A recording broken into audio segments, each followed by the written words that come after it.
Member election contest करू शकत नाही, तर येस एलिजिबल मेंबर असला पण त्यांनी जर सोसायटीचे ड्यूज म्हणजे त्याची जर ड्युटीचं पालन केलं नसेल आणि ते ड्यूज भरलेले नसतील, जर तो डिफॉल्टर असेल, तो मेंबर जो आहे तो कंटेस्ट इलेक्शन करू शकत नाही. जर डिफॉल्टर असेल तर इलेक्शन कंटेस्ट करता येणार नाही. मग समजा आपल्या सोसायटीमध्ये एकाने फ्लॅट विकत घेतलेला आहे, त्याची ओनरशिप तर डिफाईन झालेली आहे, agreement for sale, sale deed, पण इलेक्शन डिक्लेअर व्हायच्या अगोदर त्यांनी आपल्याला ऍप्लिकेशन सबमिट नाही केलेलं आहे, म्हणजे मेंबरशिपचं ऍप्लिकेशन आपल्याला अजूनपर्यंत दिलेलं नाही आहे. मग असा व्यक्ती जो फ्लॅटचा मालक तर आहे पण तो अजून आपला मेंबर नाही आहे, जोपर्यंत तो आपला मेंबर बनत नाही तोपर्यंत इलेक्शन कंटेस्ट करू शकत नाही. हा देखील एक इम्पॉर्टंट फॅक्टर आहे. अजून कुठला मेंबर जो आहे तो इलेक्शन कंटेस्ट करू शकत नाही? ज्यांनी आपला फ्लॅट जो आहे तो सबलेट केलेला आहे पण बायलॉ नंबर 43 प्रमाणे एक ड्युटी जी आहे ती मेंबरवर कास्ट केलेली आहे की तुम्ही 8 दिवसाच्या अगोदर विदिन 8 डेज तुम्हाला इंटिमेट करायचं आहे. मग ते इंटिमेशन जर दिलेलं नसेल सोसायटीला सबलेटिंगचं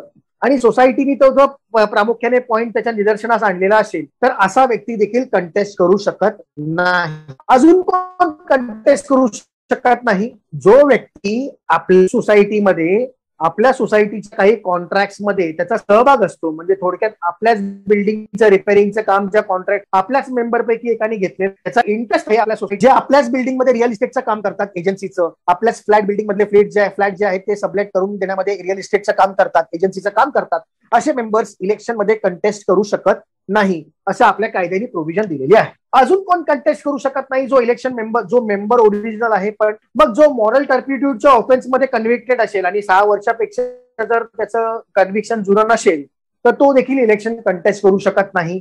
आपल्याकडे सेक्शन 146 ची प्रोव्हिजन आहे महाराष्ट्र कोऑपरेटिव्ह सोसायटी ऍक्टची, त्याच्यामध्ये काही ऑफेन्सेस दिलेले आहेत. त्या ऑफेन्सेसची झालेला असेल तो मेंबर इलेक्शन कंटेस्ट करू शकत नाही. किंवा काही सेक्शन 79 असो, 85 असो, 88 असो, ह्याच्यामध्ये समजा डिस्क्वालिफिकेशनची ऑर्डर पास झालेली असतील, 154B8 आहे, 27 आहे, त्यामध्ये जर डिस्क्वालिफिकेशनचे ऑर्डर असतील तर तो मेंबर देखील इलेक्शन कंटेस्ट करू शकत जरी तो एलिजिबल मेंबर असला तरी. अजून कोण इलेक्शन कंटेस्ट करू शकत नाही? 2001च्या नंतर जर त्याला तिसरं मूल झालेलं असेल, म्हणजे 3 मुलं ज्याला, असा व्यक्ती इलेक्शन कंटेस्ट करू शकत नाही.